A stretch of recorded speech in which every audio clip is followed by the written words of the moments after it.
97 ANC bigwigs identified as looters by the Zondo Commission still have to be successfully prosecuted. The Democratic Alliance wants an anti-corruption commission to do so. The African National Congress wants the Independent Directorate Against Corruption. We speak to Glynnis Breytenbach, the Democratic Alliance's Shadow Minister of Justice. Glynnis, welcome. Please tell us what's the difference between the two. Hi, Chris, thanks. So, look, there's quite a big difference. The Investigative Directorate that the ANC wants to make permanent is housed within the National Prosecuting Authority. So in that sense, it is dependent upon the budget of the National Prosecuting Authority for its budget. And as we all know, the National Prosecuting Authority's budget has been reduced, and they do not have sufficient funds to properly run the National Prosecuting Authority. So they can't go out and recruit the kind of people that they need because they don't have the money, and they don't have security of tenure. Everybody will remember the Directorate for Special Operations, or the Scorpions as they were known, was disbanded with great glee by the very ANC who now wants to establish this Investigative Directorate. And the reason it was disbanded, regardless of whatever they will say, and they bleat about it quite a lot, it was disbanded because the Scorpions successfully prosecuted big corruption matters, including Tanya, including Jackie Selebi, and we all remember the ructions that raged about the Selebi prosecution. How the Minister of Justice tried to lean on Vusi Pikoli, the then Minister of Justice, tried to lean on Vusi Pikoli to ensure that Selebi wasn't prosecuted. Tried to interfere in the independence of the National Prosecuting Authority to ensure that Selebi wasn't prosecuted. And when he was prosecuted and successfully and was sent to jail, then there was the Travelgate scandal where so many MPs were accused of abusing their travel allowances for private purposes. And the Scorpions went after those members of Parliament, the majority of whom were from the ANC. And then the Scorpions were closed down. They couldn't close them down quickly enough because they'd felt the bite. So you couldn't, as they so often love to tell us, it's their turn to eat. You couldn't eat without consequences.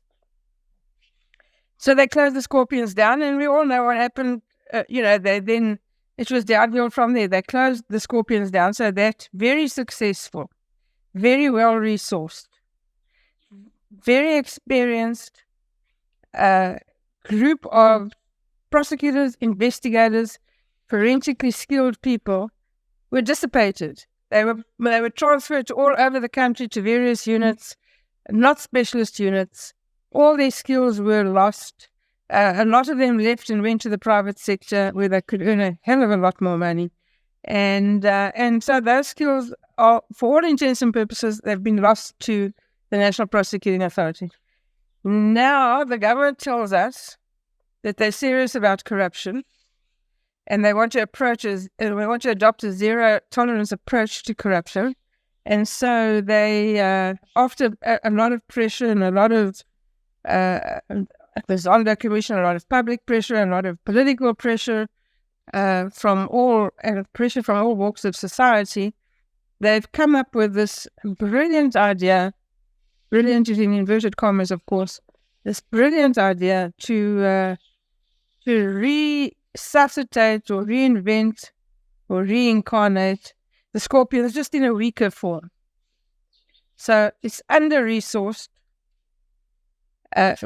both with regards to human resources as with regards to money. There's a massive paucity of skills, so no experienced prosecutors to man it, no experienced investigators to man it. and zero forensic skills. And they want us to believe that this, making it a permanent fixture within the National Prosecuting Authority, will be the answer to corruption in South Africa. Well, it won't. So the Anti-Corruption Commission, the Chapter 9 institution that is a private members bill that I'm sponsoring, and that is a DA bill, what we want, and let me acknowledge up front that we leaned heavily on accountability now. They had drafted a bill that they wanted to amend the Constitution with. We've taken that bill, we've made amendments to it, we've added to it, but let me acknowledge from the outset that their work was of enormous help.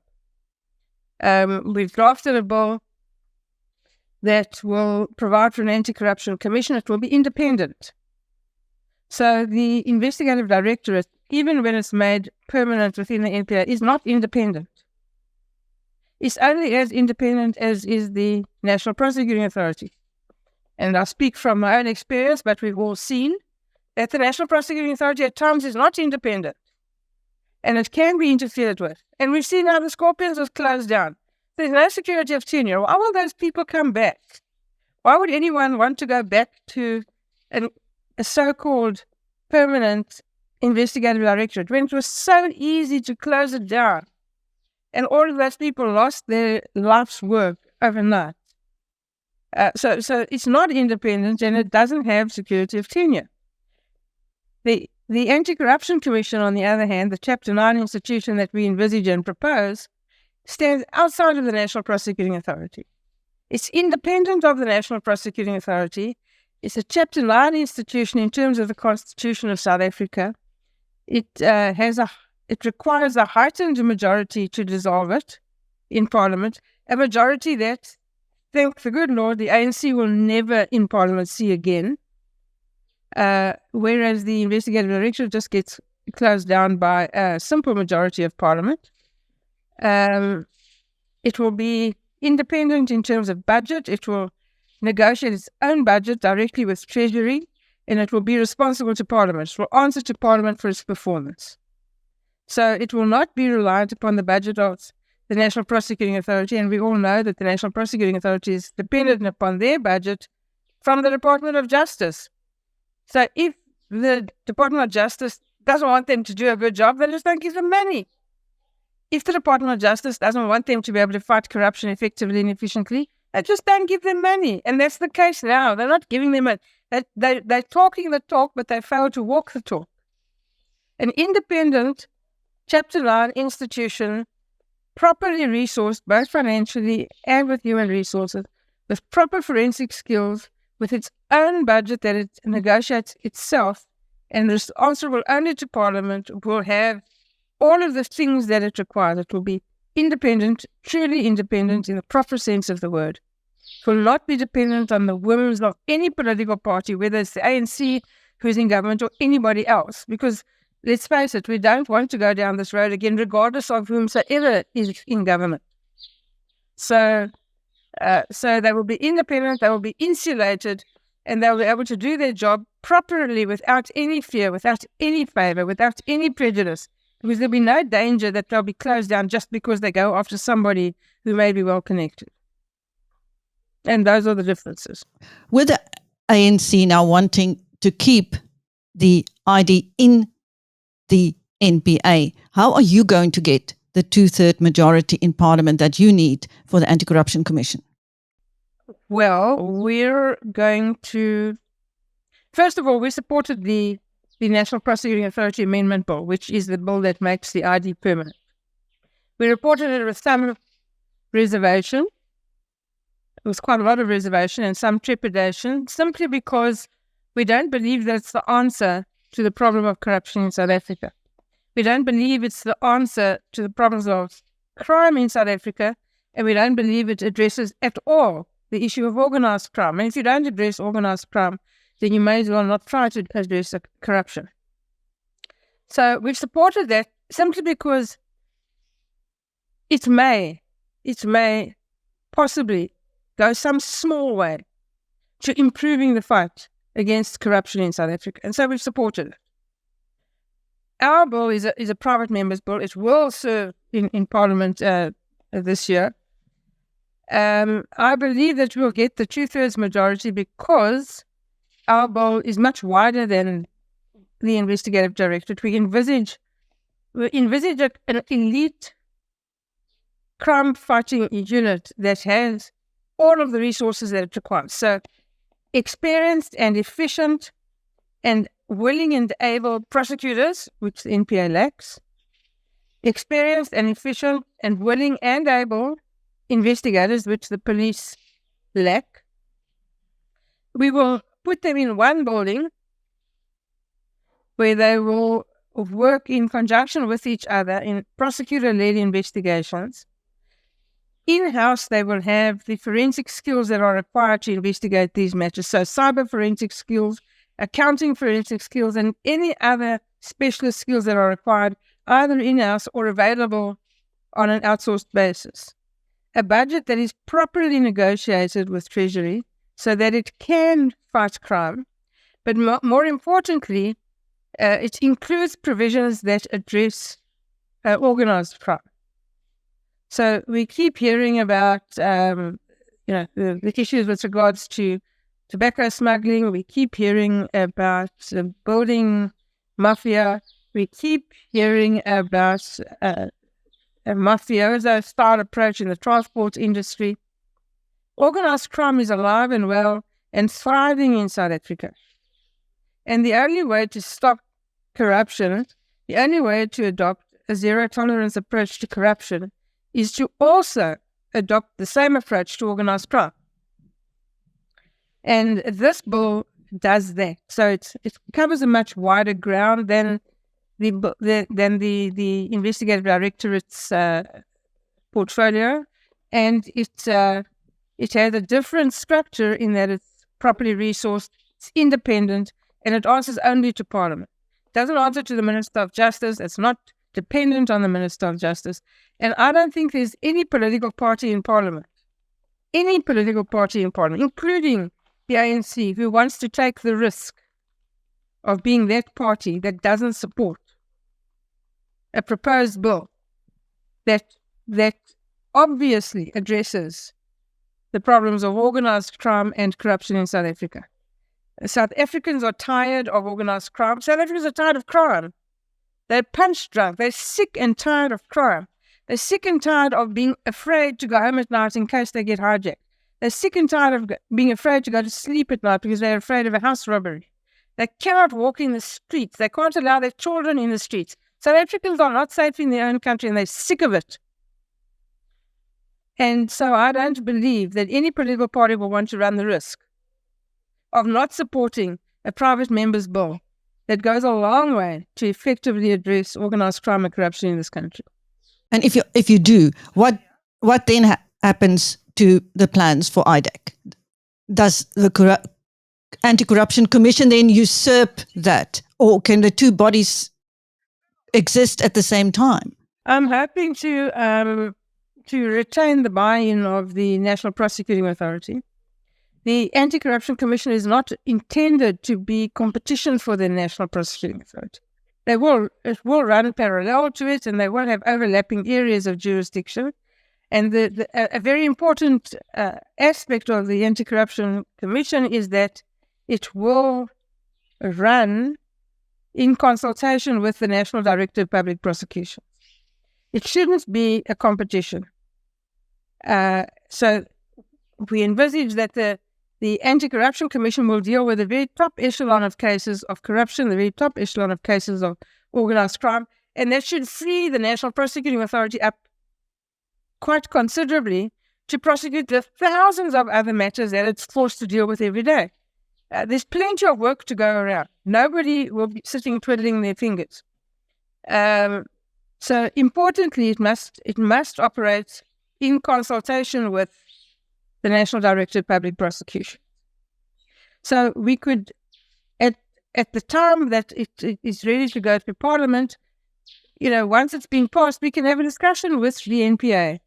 Either it can subsume the Independent or Investigative Directorate and take over those people or those skills that it does have, even though they will be insufficient. Or they can retain those skills within the NPA and run the Investigative Directorate to deal with that class of corruption and organised crime that is one step down from what the Anti-Corruption Commission will deal with. There will still be plenty of work to go around. There will still be plenty of corruption cases to prosecute. Believe me, you could keep 5 anti-corruption commissions busy with the kind of work that is available out there. Sadly. So it isn't intended to be a competition. There isn't intended to be any one-upmanship. It's meant to complement the work of the National Prosecuting Authority, but in such a fashion that it's able to be more effective because it is independent. So it will meet the requirements that were set out in the Glynnis cases in the Constitutional Court. The Investigative Directorate, permanent or not, does not meet those requirements and may very well be unconstitutional. I was going to ask you that. You are supporting IDAC to some extent, yet you feel that it could be unconstitutional, but you're not going to go to court to prove that, are you? We're not going to take that issue to court right now, no. Because it is a measure that is put in place, and the Deputy Minister was quite honest. When he was backed into a corner, he was forced to admit it's stopgap legislation. 30 years into a constitutional democracy, we shouldn't be passing legislation that you can refer to as stopgap legislation. Parliament shouldn't be spending its time, and our committee shouldn't be spending considerable time debating and trying to improve stopgap legislation when we have one of the highest crime rates in the world. We should be passing legislation that effectively deals with the issues, that offers South Africans a solution to the problems that they're experiencing. So we can either run them parallel and let them complement each other.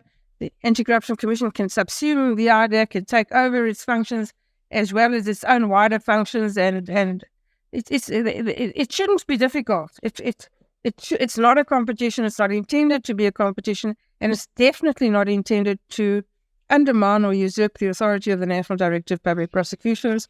That institution is so important. It is vital that it functions, and this is intended simply as a measure to ensure that that very top echelon of corruption and organised crime get the kind of attention that will see people being convicted and imprisoned.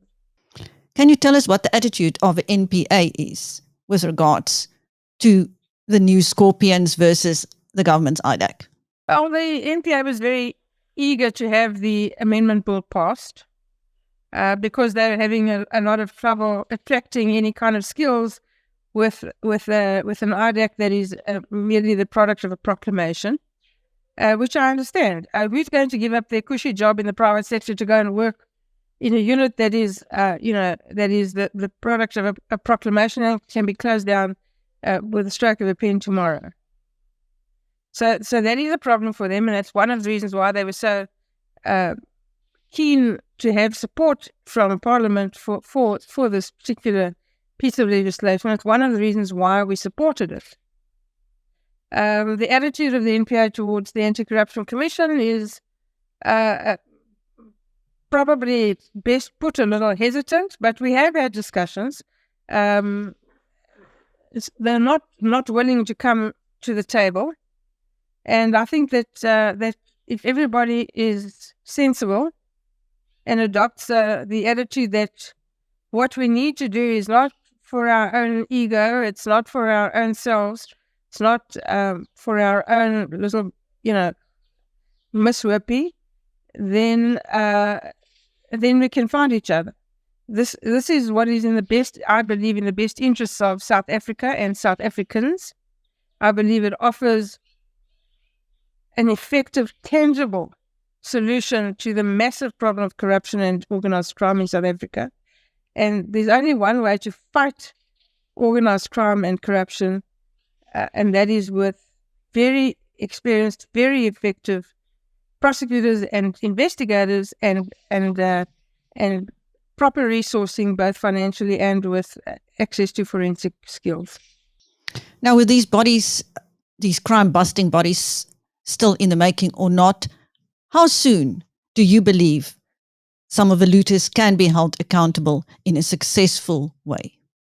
Well, the National Prosecuting Authority at the moment is the only prosecuting body in South Africa. It's their job to do it, and they must do it. They have the ID. They have received donor funding. They have managed to retain and reattract some skills. We saw the complete disaster that was the Free State matter. They have appealed it. How was that move is going to prove to be, remains to be seen. It's not an easy task appealing that kind of thing, and I'm not entirely sure that they'll be successful. If they're not successful, it will take a long time to wipe that egg off their face. So when you say they must do it, but can they do it? Well, they must now. There's no shortage of big corruption cases. There's no shortage of matters that should be ready for court. None of this stuff is new. We've known it for years. The investigations didn't start this weekend, and the NPA really should be in a position to prosecute quite a number of those big cases in the first half of 2024, and successfully. And if they aren't, or if they don't, or if they can't, well, then the problem is, much bigger than a lot of people think it is. And I'm one of the people who think that the problem is very big. And then, we may have to go back to the drawing board completely, not only with an anti-corruption commission, but we're going to have to find ways together of making the NPA bigger, better, stronger. And that is what we want to achieve. We want to achieve a bigger, better, stronger NPA. And I'm sure we're all willing to do whatever it takes. Certainly the Democratic Alliance is willing to do whatever it takes to make that happen. A strong, effective, efficient National Prosecuting Authority is essential for a constitutional democracy. It's essential in the fight against crime. It's essential to get South Africa off the FATF grey list. It's essential for us to occupy our space in the international community. If we cannot uphold the rule of law, if there are no consequences for antisocial behavior, well, then, we're done. So we need to be able to work together. We all need to be adults in the room. Thank you. That was Glynnis Breytenbach, the Democratic Alliance's Shadow Minister of Justice, speaking to BizNews. I'm Steyn. Thank you, Glynnis. Sure.